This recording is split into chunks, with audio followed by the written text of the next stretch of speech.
আসসালামু আলাইকুম আরব আমিরাত প্রবাসী ভাইগণ, আশা করি আপনারা প্রত্যেকে ভালো আছেন। আমিরাত প্রবাসীদের জন্য জরুরি সংবাদ। আরব আমিরাতের প্রবাসীরা ব্যাংক থেকে ব্যক্তিগত ঋণ যেভাবে পেতে পারেন, চলুন খবরে বিস্তারিত জেনে নেওয়া যায়। সংযুক্ত আরব আমিরাতে ব্যাংকগুলো প্রবাসীদের ঋণ নেওয়ার জন্য অসংখ্য বিকল্প অফার করে। শিক্ষার্থীদের জন্য ঋণ থেকে শুরু করে সহ আবেদনকারী প্রোগ্রাম যারা পরিবারের সদস্যরা একসাথে নিতে পারেন। এটি খুবই বৈচিত্র্যময়। অনেক প্রতিষ্ঠান যারা টাকা ধার করতে চায় তাদের জন্য দ্রুত অনলাইনে বিকল্প অফার করেছে।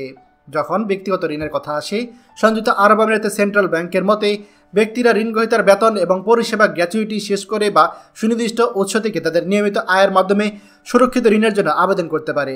যোগ্যতার মাপকাঠি থেকে শুরু করে ব্যাংক এবং আবেদনকারী নিয়ম পর্যন্ত এখানে প্রবাসীরা কীভাবে সংযুক্ত আরব আমিরাতে ঋণ দিতে পারে।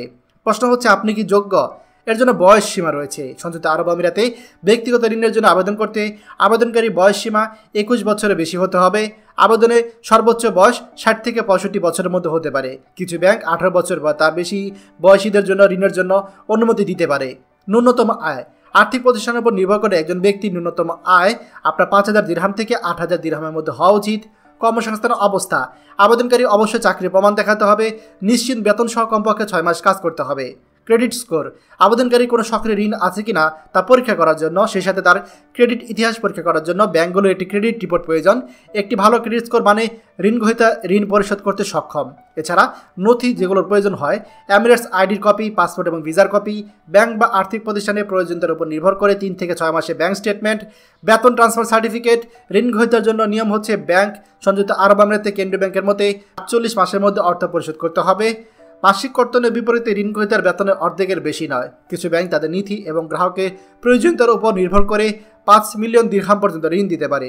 যদি একটি ঋণ বা একটি ব্যাংকিং সুবিধা পরিশোধের সময়কাল অবসরের বয়স পর্যন্ত প্রসারিত হয়, ব্যাংকগুলোকে নিশ্চিত করতে হবে যে তার আয় বেতনের মাত্র 30% কর্তন করা হচ্ছে। ব্যাংক এবং ফিন্যান্স কোম্পানিগুলো গ্রাহকদের কাছ থেকে পোস্ট ডেক চেক নিতে পারে না, যা ঋণের মূল্য বা ডেবিট ব্যালেন্সের 120% বেশি। সংযুক্ত আরব আমিরাতে ব্যাংকগুলো বার্ষিক ভিত্তিতে ঋণের ভারসাম্য হ্রাসের ভিত্তিতে ঋণের উপর চার্জ করা সুদের হার গণনা করতে বা ঘোষণা করতে হবে। প্রিয় আরব আমিরাত প্রবাসী ভাইগণ, খবরটি আমাদের আরব আমিরাতে সকল প্রবাসীদের সাথে এখনই শেয়ার করে সবাইকে এই গুরুত্বপূর্ণ খবরটি জানার সুযোগ করে দিন। আর আপনি যদি আমাদের এই চ্যানেল নতুন হয়ে থাকেন, অবশ্যই আমাদের চ্যানেলটিকে সাবস্ক্রাইব করুন আরব আমিরাতে সকল গুরুত্বপূর্ণ খবর সবার আগে পাওয়ার জন্য। ধন্যবাদ সবাইকে। আমাদের সকল ভিডিও আপডেট সবার আগে পেতে আমাদেরকে সাবস্ক্রাইব করুন। সাবস্ক্রাইব করতে সাবস্ক্রাইব বাটনে ক্লিক করুন এবং বেল আইকনটি চাপুন, যাতে আমাদের কোনো লেটেস্ট ভিডিও আপনি মিস না করুন।